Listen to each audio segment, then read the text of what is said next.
మొత్తానికి మనం బాలోత్సవ కార్యక్రమంలోని ఇంకొక సెక్టార్ దగ్గర ఉన్నాము. ఇక్కడ ఏంటంటే ఆర్టిస్టులు డ్రాయింగ్ కాంపిటీషన్ లో జూనియర్స్ సీనియర్స్ అంటే 4th 5th 6th 7th 8th 9th 10th వీళ్ళు మొత్తముlla జూనియర్స్ సీనియర్స్ కలిపి డ్రాయింగ్ కాంపిటీషన్ ఇక్కడ జరుగుతూ ఉంది. సో ఈ డ్రాయింగ్ లో వాళ్ళకి ఎంత సమయం ఇస్తున్నారు, ఎట్లా దాన్ని జడ్జిమెంట్ చేస్తారు, ఎట్లా సెలెక్ట్ చేస్తారు, వాళ్ళకి ఎలాంటి టఫ్ క్వశ్చన్స్ అంటే ఒక పెయింటింగ్ ఇస్తారా లేదంటే పిల్లలకు నచ్చిన పెయింటింగ్. సో మొత్తానికి ఎలా ఉంటది ఇక్కడ కొంచెం ఆర్గనైజర్స్ ఉన్నారు, వాళ్ళని అడిగి కొన్ని విషయాలు తెలుసుకుందాం. ముందుగా మీకు నమస్తే మేడం. ఇక్కడ చాలా మంది చిత్రకారులను చూస్తూ ఉన్నాము, వాళ్ళని మీరు ఎట్లా గైడ్ చేస్తారు? వాళ్ళకు ఒక డ్రాయింగ్ కాంపిటీషన్ జరుగుతుంది, ఎంత సమయం ఇస్తున్నారు, వాళ్ళకి ఏం డ్రాయింగ్ టాస్క్ ఇస్తారు? బాలోత్సవ్ పిల్లల పండుగ 2వ సంవత్సరం పిల్లల జాతరలో భాగంగా ఇక్కడ నేను చిత్రలేఖనానికి అడ్వైజర్గా ఉన్నాను. ఈరోజు ఈ డ్రాయింగ్ కాంపిటీషన్లో సుమారుగా 120 మెంబర్ స్టూడెంట్స్ పార్టిసిపేట్ చేస్తూ ఉన్నారు. 6th 7th 8th జూనియర్స్ గాను, 9th class 10th class seniors గాను డివైడ్ చేశాము. 6th 7th and 8th class వాళ్ళు దేశ నాయకుల యొక్క పోర్ట్రేట్స్ వేయాలి. అలాగే 9th 10th వాళ్ళకి పర్యావరణము, తర్వాత యూనిటీ ఇన్ డైవర్సిటీ మత సామరస్యం పేరిట వాళ్ళ కాన్సెప్ట్స్ని తీసుకోవడం జరిగింది. ప్రభుత్వ పాఠశాల విద్యార్థులు, ప్రైవేట్ పాఠశాలల విద్యార్థులు మొత్తం కలిసి ఇక్కడ ఈరోజు 120 మంది చిన్నారులు ఈ చిత్రలేఖనంలో పాల్గొంటా ఉన్నారు సార్. మేడం వాళ్ళకు ఎంత సమయం ఇస్తున్నారు, వాళ్ళని ఎట్లా ఫస్ట్ సెకండ్ థర్డ్ ఒకవేళ అందరూ కూడా దేశభక్తి అదే సంబంధించిన ఒక పెయింటింగ్ ఒకేలా వేస్తే వాళ్ళకి ఎట్లా మీరు ఫస్ట్ సెకండ్ సెలెక్ట్ చేస్తారు?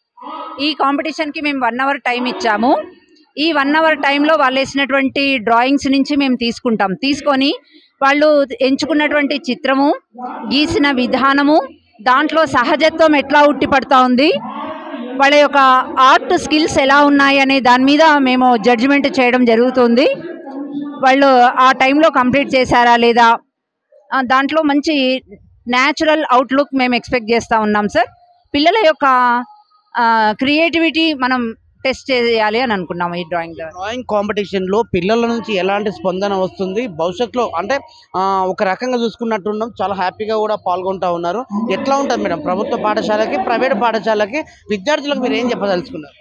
సార్ ఇక్కడ పిల్లలే, అది ప్రభుత్వ పిల్లలా ప్రైవేట్ పిల్లలా కాదు ఇక్కడ మనం చూడాల్సింది. వాళ్ళు ఈ డ్రాయింగ్ పోటీలో పాల్గొంటున్నారంటే కేవలము హ్యాండ్ స్కిల్లే కాదు, చేతి నైపుణ్యమే కాదు, ఇక్కడ వాళ్ళ యొక్క మెంటల్ ఎబిలిటీని కూడా మనం టెస్ట్ చేయొచ్చు. మెంటల్ స్కిల్ కూడా డిపెండ్ అయ్యి ఉంటుంది. ఎవరి చిత్రం గీయాలి, ఎలా ఉంటారు, వాళ్ళ యొక్క కళ్ళు ఎలా ఉంటాయి, వాళ్ళ ఫేస్ ఎట్లా ఉంటుంది, వాళ్ళ ఎక్స్ప్రెషన్స్ ఎట్లా ఉంటుంది, వాళ్ళ బాడీ లాంగ్వేజ్ ఎట్లా ఉంటుంది అని చెప్పేసి పిల్లలు తెలుసుకుంటారు వాళ్ళ గురించి. కాబట్టి ఈ చిత్రలేఖనానికి కేవలం మనం ఫిజికలే కాకుండా మెంటల్ వాళ్ళ యొక్క ఎబిలిటీని కూడా మనం టెస్ట్ చేయొచ్చు. Thank you madam. ఇక్కడ చాలా నిజంగా డ్రాయింగ్ కాంపిటీషన్ అనేది మత సామరస్యానికి అట్లాగే స్వతంత్ర సమరయోధుల చిత్రపటాలు ఈ రెండు అంటే జూనియర్స్ సీనియర్స్ కలిపి డ్రాయింగ్ కాంపిటీషన్ పెడతా ఉన్నారు. చూస్తున్నాం, మనం పిల్లలన్నీ చూస్తున్నాం. చాలా వరకు ఇక్కడ చాలా నిజంగా ఎంత చక్కగా మనకు ఆర్టిస్ట్ డ్రాయింగ్ చేయగలుగుతున్నారు అంటే వీళ్ళు భవిష్యత్తులో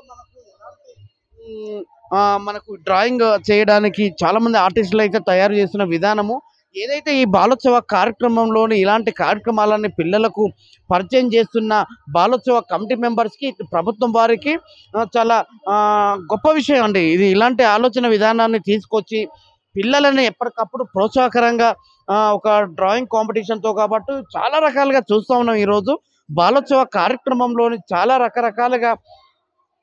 రకరకాలుగా వీళ్ళ కాంపిటీషన్ పెట్టడం వల్ల వీళ్ళకు దాదాపు ఒక డ్రాయింగ్ ఏదైనా కావచ్చు ఒక 1 hour సమయం ఉంటుంది.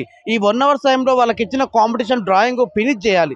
ఫినిష్ చేసిన తర్వాత వీళ్ళని ఒక జడ్జెస్ ఉంటారు, ఫస్ట్ సెకండ్ థర్డ్ ఫోర్త్ అందరూ ఒకేలా ఉంటే వారిని ఎవరు బెస్ట్ ఎవరు దాన్ని కొంచెం అందులో కొన్ని స్కిల్స్ ఉన్నాయి అనేది కూడా గ్రౌండ్ లెవెల్లో దాని వరకు కూడా మనం వీళ్ళు క్షుణ్ణంగా పరిశీలించిన తర్వాతనే వాళ్ళు మనకు ఫస్ట్ సెకండ్ థర్డ్ ఫోర్త్ అనేది కూడా అనౌన్స్మెంట్ చేస్తారు. సో మొత్తం ఇక్కడ చాలా వరకు కూడా చిన్నారులు అయితే దేశ స్వతంత్ర సమరయోధుల ఫోటోలు అయితే గీయడంలో చాలా నిమగ్నమై ఉన్నారు. సీనియర్లు అయితే వాళ్ళకు ఇంకోటి పర్యావరణాన్ని ఎట్లా కాపాడుకోవాలి, ఎట్లా దాన్ని మనం సంరక్షించుకోవాలి, అవి ఎలా మనకు జీవనోపాధిగా ముందుకు మనం బ్రతకడానికి ఉపయోగపడుతుంది అనే దాని మీద ఒక కాన్సెప్ట్ ప్రకారంగా ఈరోజు ఒక డ్రాయింగ్ కాంపిటీషన్ పెట్టారు. సో ఇదండి మొత్తానికి బాలోత్సవ కార్యక్రమంలో డ్రాయింగ్ కాంపిటీషన్లో దాదాపు 100 నుంచి 150 మంది ఇక్కడ విద్యార్థులు పాల్గొనడం జరిగింది. సో ఇది ఒక 1 అవర్ సమయం పడుతుంది. అంటే ఇంకా ఇప్పటికీ ఇంకొక హాఫ్ టైం అయింది. మిగతా హాఫ్ టైం తర్వాత ఇక్కడ అనౌన్స్మెంట్ చేసే ప్రక్రియ కొనసాగుతుంది. ఆ తర్వాత వీళ్ళని ఫస్ట్, సెకండ్, థర్డ్ అనేది ప్రకటించి వీళ్ళకు తగిన బహుమతులు కూడా అందజేయడం జరుగుతుందండి. మరొక స్టాల్లో మరొక విషయం తెలుసుకునే ప్రయత్నం చేద్దాం.